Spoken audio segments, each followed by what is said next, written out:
The Terrible Lie, Genesis 3.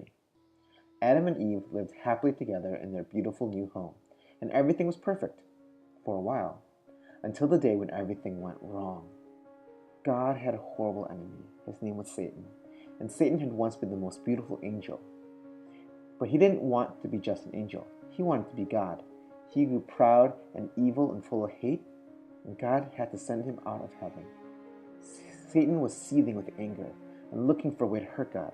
He wanted to stop God's plan, stop this love story right there. So he disguised himself as a snake and waited in the garden. Now, God had given Adam and Eve only one rule. Don't eat the fruit on that tree, God told them, because if you do, you'll think you know everything. You'll stop trusting me, and then death and sadness and tears will come. You see, God knew if they ate the fruit, they would think that they wouldn't need him, and they would try to make themselves happy without him. But God knew there was no such thing as happiness without him, and life without him wouldn't be life at all. As soon as the snake saw his chance, he slithered silently up to Eve. Does God really love you? The serpent whispered. If he does, why won't he let you eat that nice, juicy, delicious fruit? Poor you. Perhaps God doesn't want you to be happy. The snake's words hissed into her ears and sunk down deep into her heart like poison. Does God love me? Eve wondered. Suddenly she didn't know anymore. Just trust me, the serpent whispered. You don't need God. One small taste, that's all, and you'll be happier than you could ever dream. Eve picked up the fruit and ate some, and Adam ate some too. And a terrible lie came into the world. It would never leave. It would live on in every human heart, whispering to every one of God's children, God doesn't love me.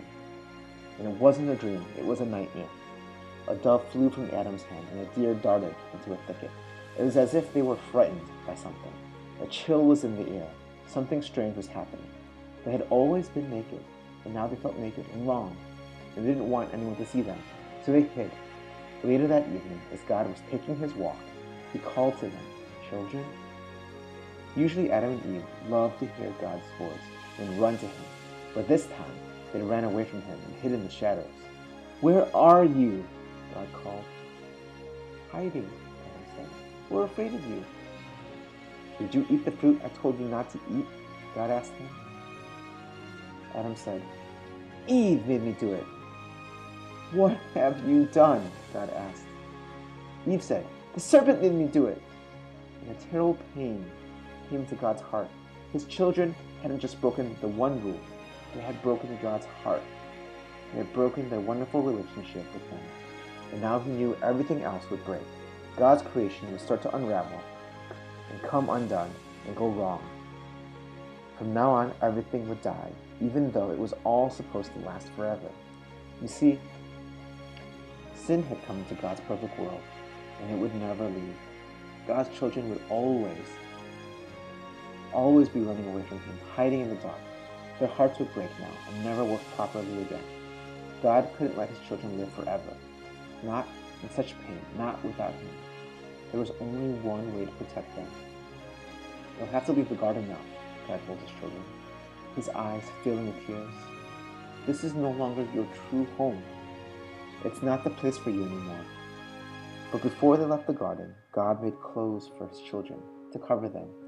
He gently clothed them, and then he sent them away on a long, long journey, out of the garden, out of their home. Well, in another story, it would have all be over, and that would have been the end. But that's not this story. God loved his children too much to let the story end there. Even though he knew he would suffer, God had a plan, a magnificent plan. One day, he would get his children back. One day, he would make the world their perfect home again. And one day, he would wipe away every tear from their eyes. You see, no matter what, in spite of everything, God would love his children with a never stopping, never giving up, unbreaking, always and forever love. And though they would forget him and run from him, deep in their hearts, God's children would miss him always and long for him, lost children yearning for their home. Before they left the garden, God whispered a promise to Adam and Eve. It will not always be so. I will come to rescue you. And when I'm due, I'm going to do battle against the snake. I'll get rid of the sin and the dark and the sadness you let in here. I'm coming back for you. And he would. One day, God himself would come.